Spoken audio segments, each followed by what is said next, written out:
तो फाइन, अब हम कुछ बेसिक कोडिंग देख लेते हैं आर में। फर्स्ट एंड फॉरमोस्ट सबसे पहले ये हैशटैग साइन लगभग सभी प्रोग्रामिंग लैंग्वेजेस में हमें ज़रूरत पड़ता है कई बार अपने ही लिए रिमाइंडर या कमेंट छोड़ने का, जिससे हमें पता लग जाए कि यहाँ पर हो क्या रहा है, रीडेबिलिटी लाने के लिए कोड में बेसिकली। तो हैशटैग इसी के लिए यूज होता है कोडिंग में। हैशटैग के बाद आप जो भी लिखेंगे आपका टूल उसकी परवाह नहीं करता। आर को पता चलता है कि ये एक कमेंट है, ये कोई कोड नहीं है। तो हैश करके मैंने जैसे जो कुछ भी लिखा है आपको समझ रहा है कि ये जस्ट एक कमेंट है। गोइंग फॉरवर्ड आगे चलते हैं। तो सिंपल सिंपल मैथमेटिक्स लाइक मैंने बोला 8+5 इफ आई एग्जीक्यूट, जैसे एग्जीक्यूशन करते हैं नीचे रिजल्ट आ जाता है उसका। हम बोल रहे हैं 8-5 सब्ट्रैक्ट कर देंगे। अच्छा, यहाँ पर ये जो मैं बीच बीच में स्पेस दे रहा हूँ, ब्लैंक लाइन छोड़ रहा हूँ, और यहाँ पर जो स्पेस दे रहा हूँ मल्टीप्लिकेशन के बीच में या मैथमेटिकल ऑपरेटर के बीच में, ये जस्ट अगेन ये भी रीडेबिलिटी के लिए है। जरा साफ सा लगे कोड, प्रेजेंटेबल लगे आपका, अदरवाइज नहीं भी देंगे तो कोई फर्क नहीं पड़ता। 9 मल्टीप्लाइड बाई 2 मल्टीप्लिकेशन के लिए एस्ट्रिक्ट लगाएंगे। यहाँ पर जैसे डिवीजन में मैंने कोई स्पेस नहीं भी दिया है तो भी कोई प्रॉब्लम नहीं है।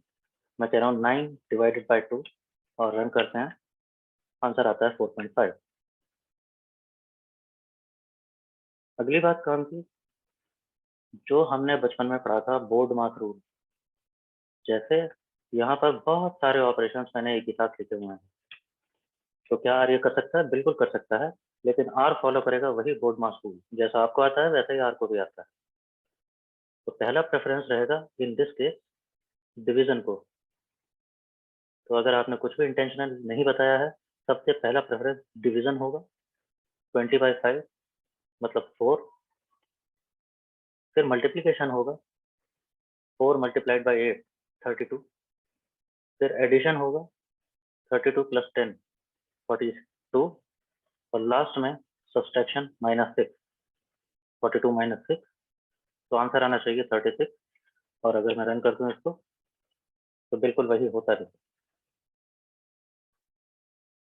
अगर मैं बताना चाहता हूँ स्पेसिफिकली कि कौन सा ऑपरेशन पहले कर लीजिए, जैसे कि इन दिस केस मैं नहीं चाहता कि पहले डिवीजन हो जाए, मैं चाहता हूँ पहले ये वाले टर्म्स ऐड हों।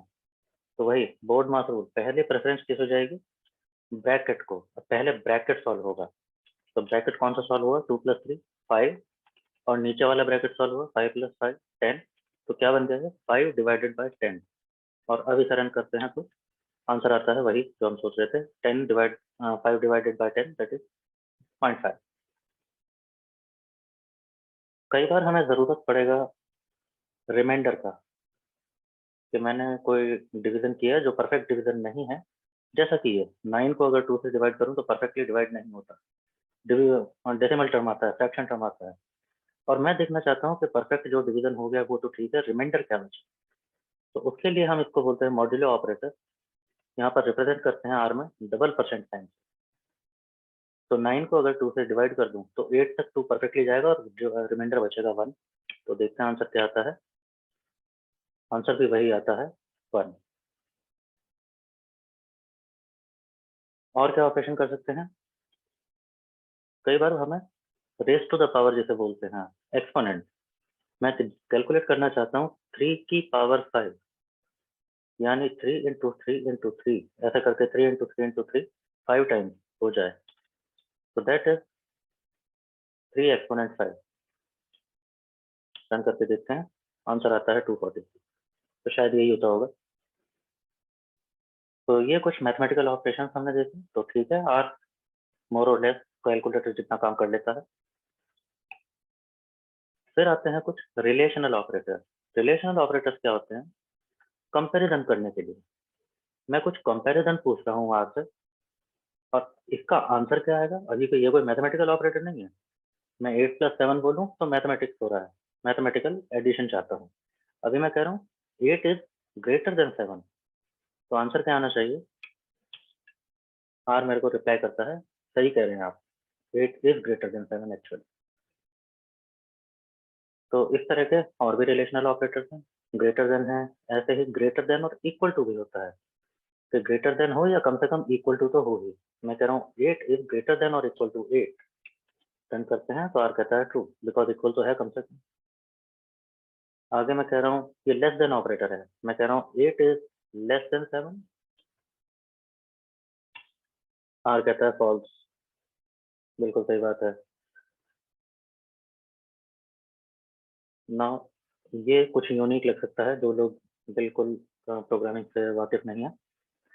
यहाँ पर है कह रहा हूँ मैं 8 is equal to and equal to, दो बार इक्वल टू साइन है, तो ये भी एक रिलेशनल ऑपरेटर है। ये क्या टेस्ट कर रहा है, whether this left hand side term, क्या ये टर्म एग्जैक्टली इक्वल है जो भी राइट हैंड साइड पे लिखा हो। दोबारा बोल रहा हूँ, ये एक टेस्टिंग कर रहा है कि क्या ये बिल्कुल एग्जैक्टली इक्वल हैं दोनों बातें। ग्रेटर देन और लेस देन की बात नहीं हो रही, एग्जैक्ट इक्वल होने की बात हो रही है। तो रन करते हैं, 8 क्या बिल्कुल 8 के बराबर है। और कहता है ट्रू, तो इसकी भी आपको जरूरत पड़ेगी कभी। जैसे ग्रेटर देन या इक्वल टू था, ऐसे ही लेस देन या इक्वल टू भी हो सकता है। मैं कह रहा हूँ क्या 8 लेस देन है या एटलीस्ट इक्वल है 7 के। रन करते हैं, आंसर आता है फॉल्स।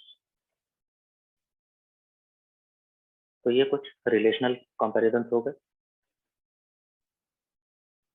और बहुत सारी मैथमेटिक्स करने के लिए हर लैंग्वेज में कुछ बिल्ट इन फंक्शंस होते हैं। तो आर में भी बहुत सारे बिल्ट इन फंक्शंस आते हैं हमारे कुछ ऑपरेशंस करने के लिए, और बहुत ही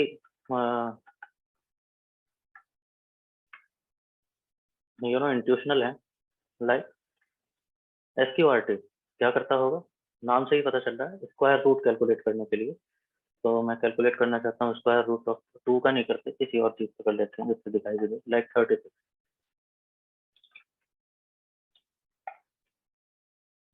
और उसके आगे हैशटैग लगाने के बाद मैंने कुछ भी लिखा हुआ है, और समझ गया कि ये तो कमेंट है। मैं यहाँ पे रन कर देता हूँ इसे, उसे उससे मतलब नहीं है। तो कमेंट उसने एज इट प्रिंट कराया, कैलकुलेशन में क्या दिखाया, स्क्वायर रूट ऑफ 36। क्या होना चाहिए, 6, वही आता है।